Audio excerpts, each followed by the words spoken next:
Okay, we have looked at solving a system of equations by graphing, and we're going to start looking at how to solve a system using algebra. And in these notes, we're going to focus on a method called substitution, which I think is the best way to start when you're looking at solving a system using more of an algebra approach rather than a graphing approach. So here are the basic steps to solving a system using substitution. First, you're going to solve one of the equations for one of its variables. Now, this step might already be done for you, depending on the system that you are looking at. So essentially what it means is you want to have one of your equations rearranged or solved so that it starts with one of the variables, like x equals or y equals or whatever the variables are. Then you're going to take that expression that is equal to that variable and substitute it into the other equation. So you're going to take the expression from step 1 into the other equation and solve for the other variable, which might not make sense right now because just verbally describing this method is sort of confusing. So once we get to the actual examples, it'll make more sense. Then we take that value from step 2, where we solved for one of the other variables, and plug it into one of the other equations and solve. And then we'll have the solution. And we can check that solution in both of the original equations. So again, this method, when you write it out like this verbally, is going to seem very confusing. However, once we do some examples, I think it'll make sense. So let's take a look at this first example here. We have these two equations, negative 2y plus x equals 6 and y equals 3. So we're starting out fairly simple, where one of our equations is just a variable equal to a number. So we have this y equals 3. So what this equation tells us is that the variable y is equivalent to the number 3. That's the value of that variable. So what we're going to do here is substitute that value into the other equation for y, because it says y equals 3. Now in example A, step 1 here, solve one of the equations for one of its variables. That's already done because it says y equals 3. So step 1 was done for us. So right now we're doing step 2. So let's plug that in here. So we've got negative 2y, but instead of the y, we're putting in a 3, plus x equals 6. And so to simplify that, negative 2 times 3 is negative 6, plus x equals 6. And now we're going to add 6 to both sides to solve for x. And so x equals 12. So now what we have is an x value, 12, and we already have a y value, 3, because that's what the problem told us. So we know the solution to this system. It's the ordered pair 12, 3. And remember, the solution to a system is the point where your two lines intersect, right? So our solutions in these notes are all going to be ordered pairs. We need an x value and a y value for our solutions. Let's take a look at example B. Similarly, we have one equation already solved for one of the variables. It says x equals negative 9. So we're going to take that value for x, negative 9, and plug it into the other equation for x. So y equals 2/3 times negative 9 plus 5. So we have to remember how this works. We're going to multiply this negative 9 times 2 and divide by 3. That's how you multiply by a fraction. So we've got y equals, so that'd be negative 18 divided by 3, which is negative 6 plus 5. And so y just equals here negative 1. And once again, we have our two values. Y is negative 1, x is negative 9. So our solution is the point negative 9, negative 1. So this method is called substitution because we are substituting a value that's equivalent to one of the variables into the other equation. substituting, so we're replacing that variable for that value.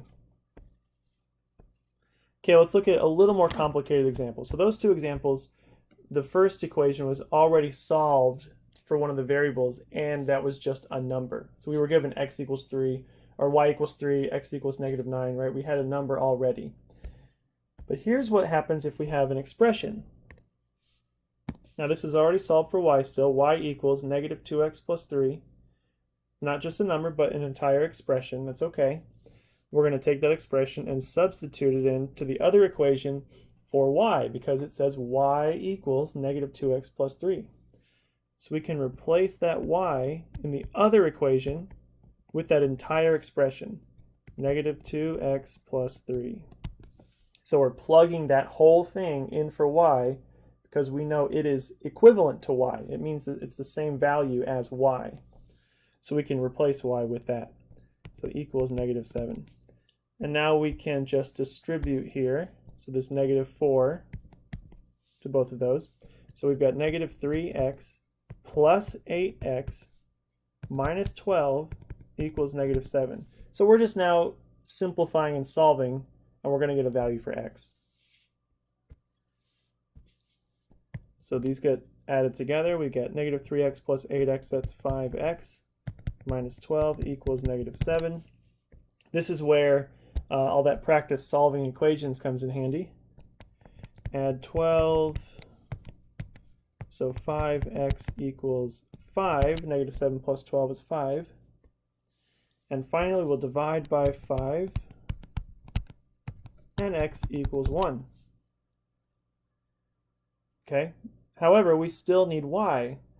So we have a value for x now. We know x is 1. But our original setup, our original system, didn't give us a numerical value for y. It gave us an expression that y was equal to. So we do still need to figure out what y is. And here's how we do that. This first equation says y equals -2x plus 3. And we know that x equals 1. So we're going to take that value for x and plug it in right here. So y equals -2 times 1 plus 3, which is y equals -2 plus 3. And so y equals 1 as well. And once again, we have our two values, x and y. So our solution is the point 1, 1.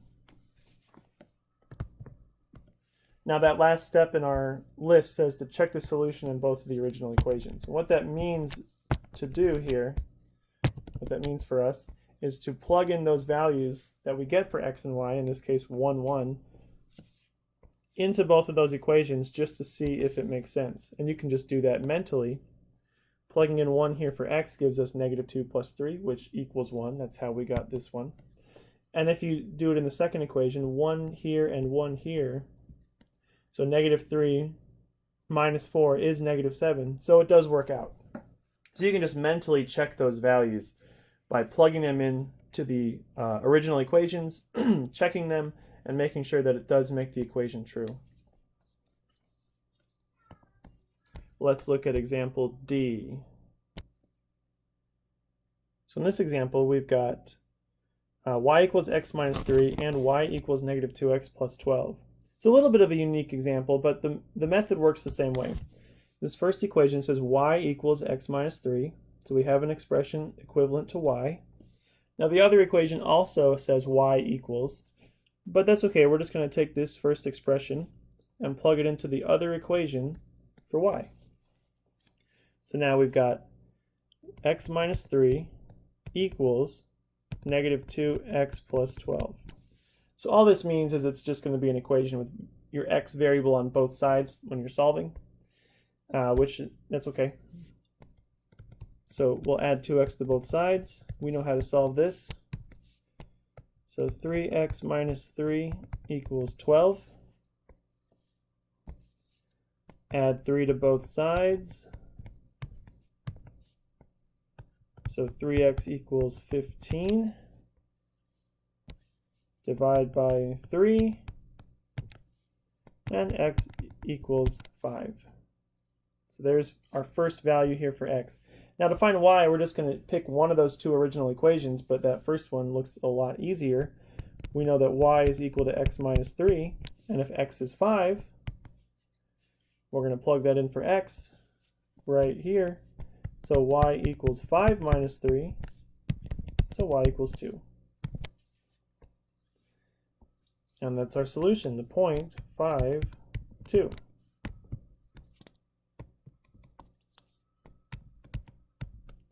And again, you can check that in these equations. If you put 5 in for x, 5 minus 3 is 2. And right here, put in 5, we get negative 10 plus 12, and that is also 2. So it works out. We know that we did the work right. And that's how you check those. Just mentally plug in x and y into the equations and see if it makes sense. See if it works out. 2 left here. Let's look at example, that should say example E, but it says C instead for some reason. It's all right, make it an E. Okay, so here we have two equations, 3x minus 4y equals negative 6, and y minus 2x equals negative 1. Neither of these equations are solved for either of the variables. However, there's usually an easier option. We can solve one for one of the variables. That's what step 1 says. Solve one of the equations for one of its variables. And if you look at the second equation, y looks like it's going to be easy to solve for. For one, it doesn't have a coefficient. It's just y. And so all we have to do is get rid of this negative 2x here. So let's do that. We're going to add 2x to both sides. So we get y equals 2x plus 1. And here's what we'll use. We're going to use this 2x plus 1, plug that up into this equation for y, because we do have to use the other equation. If we try to plug it in to that second one, it won't work out. That's supposed to be a minus 1. 2x minus 1. Okay, so let's try this. We're going to do 3x minus 4, and then instead of y, we're going to write that 2x minus 1 that we found, and that equals negative 6. Now we're going to distribute this negative 4.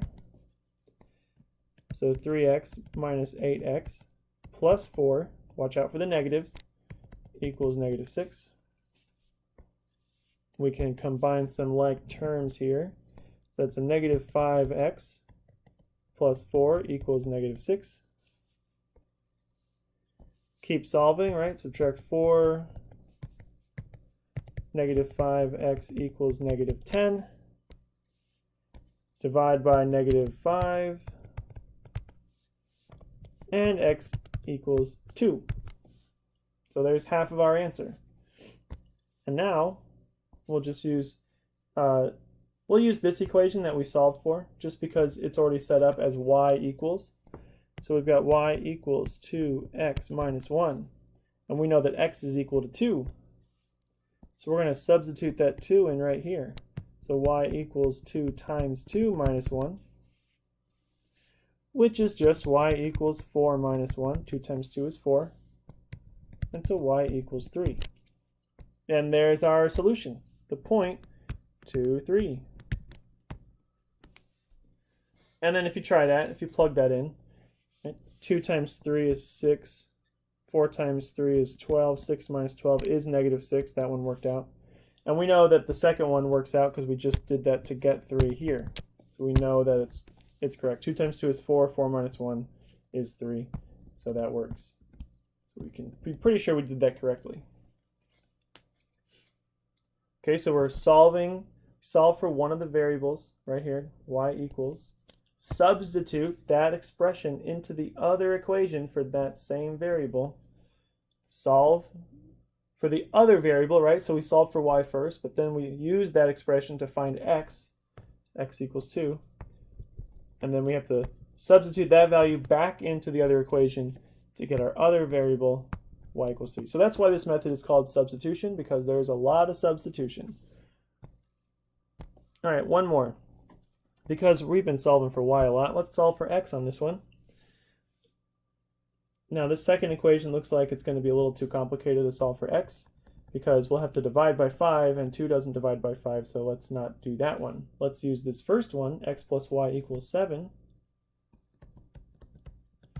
because those variables are, you know, they don't have a coefficient. They have a coefficient of 1, and it'll be really easy to solve for honestly either one of them. We could solve for x or y, but because x is being left out here, let's solve for x. So we're going to subtract y from both sides.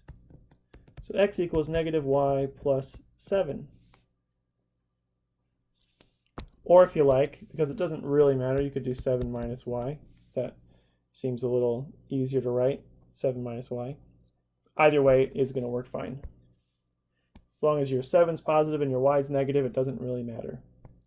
So let's take this expression here and plug it into the other equation for x. Just make sure you don't put it into the equation that you solved for, because then it'll work out to like infinite solutions, because you're putting that equation into itself. All right, so we've got 5 times 7 minus y. So instead of x, we wrote 7 minus y, because that's what we found when we solved for x on the other equation. And then we've got plus 2y equals 5. So let's distribute here. 35 minus 5y plus 2y equals 5. We're going to combine like terms here. So 35 minus 3y equals 5. Keep solving. Subtract 35.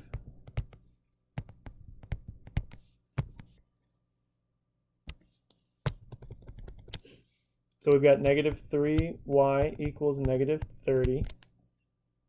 Then we have to divide by negative 3. And y equals 10. So we have half of our answer, y equals 10. Now we can just use this equation we solved for, x equals 7 minus y. We're going to plug in 10 for y, so x equals 7 minus 10. And x equals negative 3. And there's our solution, the point, negative 3, 10. And again, we can plug that in to check it. First of all, here, negative 3 plus 10, that is 7. That works out. And then we get negative 15 plus 20. That is 5, so that one works out as well. So again, checking your answer like that, you can really make sure that you did it correctly, as long as you do the math, you know, when you're checking it correctly. So there you have it, substitution. Honestly, it's a lot of algebra, but the method works every time. Solve one of your equations for one of its variables. Usually there's an easier option. And then plug that expression into the other equation to solve for the other variable, which will give you a number. And then you can plug that number into either one of the equations, but again, there's usually an easier option to get the second number for your point.